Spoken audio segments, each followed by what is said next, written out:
ये एपिसोड भी स्टार्ट होता है बिल्कुल उसी सीन से जहां पर हम देखते हैं कि वॉरियर ली शन उस गोल्डन हॉर्न बहमूद को मरा हुआ देखकर काफी ज्यादा खुश हो जाते हैं और कहते हैं आओ आओ हम ड्रिंक करते हैं। और फिर वो वहां सभी वॉरियर्स के साथ ड्रिंक करने लगते हैं और कहते हैं चलो हम इस सक्सेस को सेलिब्रेट करें। वॉरियर ली शन यहाँ पर सभी एल्डर्स के साथ मिलकर ड्रिंक कर रहे होते हैं और हम देखते हैं कि वहाँ पर एल्डर ये साइड, एल्डर याओरा और बाकी सभी एल्डर्स भी ड्रिंक कर रहे होते हैं। तभी हम बबाता को देखते हैं जो कि फैंग के कंधे पर आकर बैठ जाती है और उससे कहती है मैंने तुमसे कहा था ना। बबाता की बात सुनकर फैंग अपने मन में सोचता है कि फाइनली ये डिजास्टर अब खत्म हो गया। और फिर वो देखता है कि ब्रदर होंग अभी भी मॉनिटर पर उस गोल्डन हॉर्न बीस्ट को देख रहे होते हैं, जो देखकर फैंग उनके पास जाता है और कहता है ब्रदर होंग क्या बात है। अब इससे पहले कि लीडर होंग उसकी इस बात का आंसर कर पाते तभी फैंग भी मॉनिटर पर देखता है कि उस गोल्डन हॉर्न बहमूद की बॉडी फिर से चमक रही है, जिसे देखकर फैंग एकदम से शॉक हो जाता है। इसी के साथ हम वॉरियर ली शन को देखते हैं, उनके हाथ से तो बियर का ग्लास भी गिर जाता है और फिर वो एकदम से शॉक में चले जाते हैं। उन्हीं के साथ साथ हम देखते हैं कि यहाँ पर मौजूद सभी एल्डर्स एकदम से शॉक्ड हो जाते हैं और काफी ज्यादा गुस्से में भी आ जाते हैं कि ये गोल्डन हॉर्न बीस्ट अभी तक नहीं डेड हुआ।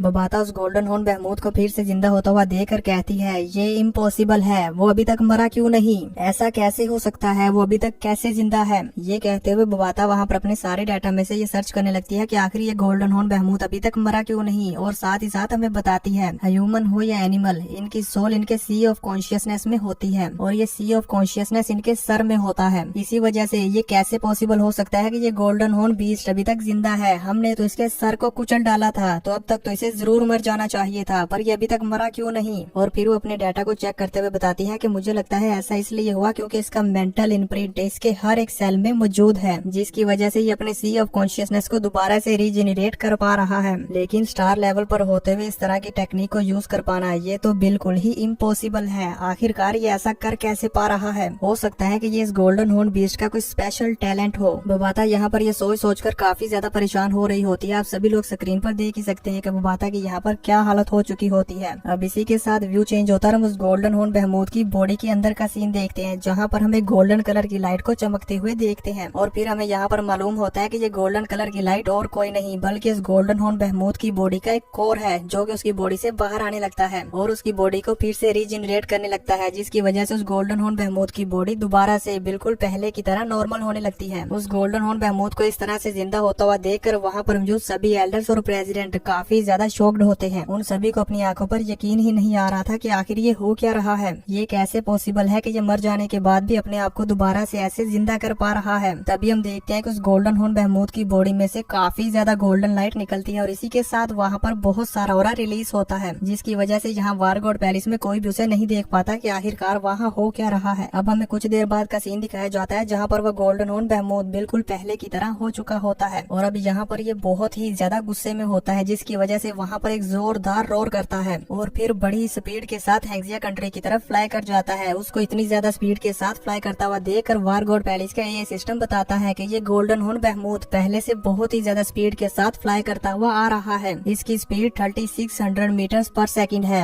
ये सिस्टम की ये बात सुनकर लीडर होंग कहते हैं कि ये तो पहले से 2.37 टाइम्स ज्यादा तेज है। वहाँ पर मौजूद सभी एल्डर्स और सभी प्रेसिडेंट एक बार फिर से अपनी हिम्मत हार जाते हैं और अपने अपने पैरों पर गिर जाते हैं। तभी हम देखते हैं कमांडर जिया को, जो कि सोच रहे होते हैं कि अब हमारी खैर नहीं। इवन वो तो ये भी इमेजिन कर लेते हैं कि अब इस गोल्डन हॉर्न बहमूद के गुस्से की आग में ये पूरी दुनिया जलकर खाक हो जाएगी। तभी हम फैंग को देखते हैं जो कि गुस्से में अपना पंच बना रहा होता है और फिर वो भी अपना पंच को वहाँ पर ढीला छोड़ देता है, क्योंकि उसे भी मालूम है कि वो इस गोल्डन हॉर्न बहमूद का कुछ नहीं बिगाड़ सकता। फैंग यहाँ पर काफी ज्यादा निराश हो जाता है और कहता है आखिर कैसे ये कैसे फेल हो सकता है। मेरे उस लेजर कैनन के अटैक की वजह से उसका पूरा सर कुचला गया था, लेकिन फिर भी ये नहीं मरा। आखिर इस मॉन्स्टर के अंदर ऐसी क्या खासियत है जो कि ये मर ही नहीं रहा। फैंग अभी अपने मन में ये सोच ही रहा होता है कि तभी व्यू चेंज होता है, हम उस गोल्डन हॉर्न बहमूद को देखते हैं जो कि एक आइलैंड पर लैंड होता है और फिर वहाँ से अपनी स्पीड को और भी ज्यादा बढ़ाकर वहाँ से फ्लाई कर जाता है। यानी कि दोस्तों अब इस बीस्ट को इतना ज्यादा गुस्सा आ गया है कि ये इस हेक्सिया कंट्री को पूरी तरह से डिस्ट्रॉय करने के बाद ही शांत होगा। उस मॉन्स्टर को अपनी तरफ बढ़ते हुए देखकर हम देखते हैं कमांडर जिया यहाँ पर हिम्मत नहीं हारते और कहते हैं वो लेजर कैनन, अभी जल्दी से उस लेजर कैनन को वापस लाओ। उनके ये कहते साथ ही सीन चेंज होता है, हम उस रोबोट को देखते हैं जो कि इस लेजर कैनन को ले जा रहा होता है। यहाँ पर हम देखते हैं कि ये रोबोट अपनी जान बचाकर भाग रहा होता है, क्योंकि इसके पीछे वो गोल्डन हॉर्न बहमूद लगा होता है जो कि इसे डिस्ट्रॉय करना चाहता है। रोबोट यहाँ पर अपनी फुल स्पीड के साथ फ्लाई करता हुआ जा रहा होता है ताकि उस गोल्डन हॉर्न बहमूद से बच पाए। और वो गोल्डन बीस्ट मॉन्स्टर भी बहुत ही ज्यादा गुस्से में होता है और वो अपनी स्पीड को और ज्यादा बढ़ाकर उसका पीछा करने लगता है। हैं। फैंग ये देखकर हैरान हो जाता है और कहता है इस मॉन्स्टर की स्पीड तो बहुत तेज है।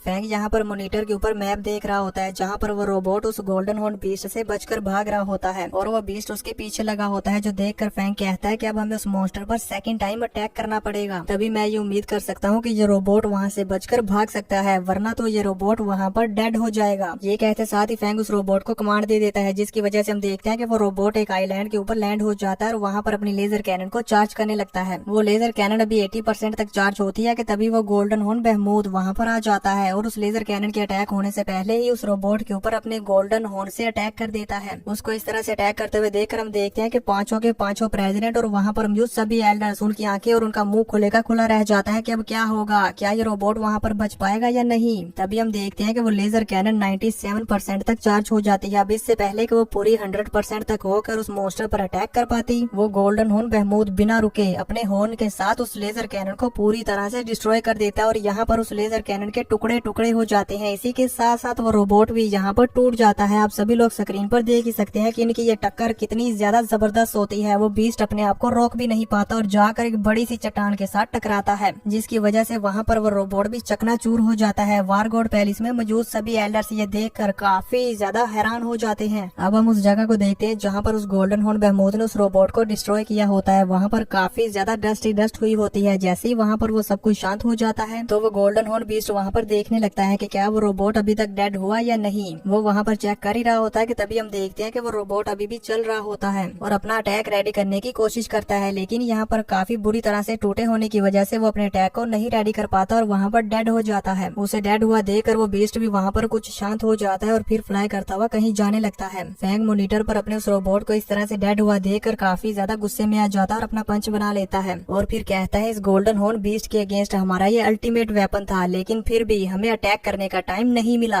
पर अब तो हमारा ये अल्टीमेट वेपन भी डिस्ट्रॉय हो गया। यहाँ पर मौजूद सभी वॉरियर्स और एल्डर्स अपने अल्टीमेट वेपन को इस तरह से डिस्ट्रॉय हुआ देखकर अभी परेशान और हैरान हो ही रहे होते हैं कि तभी कमांडर जिया को कुछ मैसेज आता है, जिसे देखते हुए वे एकदम से चौंक जाते हैं और कहते हैं लेटेस्ट न्यूज। ये कहते साथ ही वो आगे बढ़कर मॉनिटर की तरफ जाने लगते हैं ताकि वो सभी लोगों को बता पाए कि आखिर ये लेटेस्ट न्यूज क्या है। इसी के साथ ये एपिसोड खत्म हो जाता है।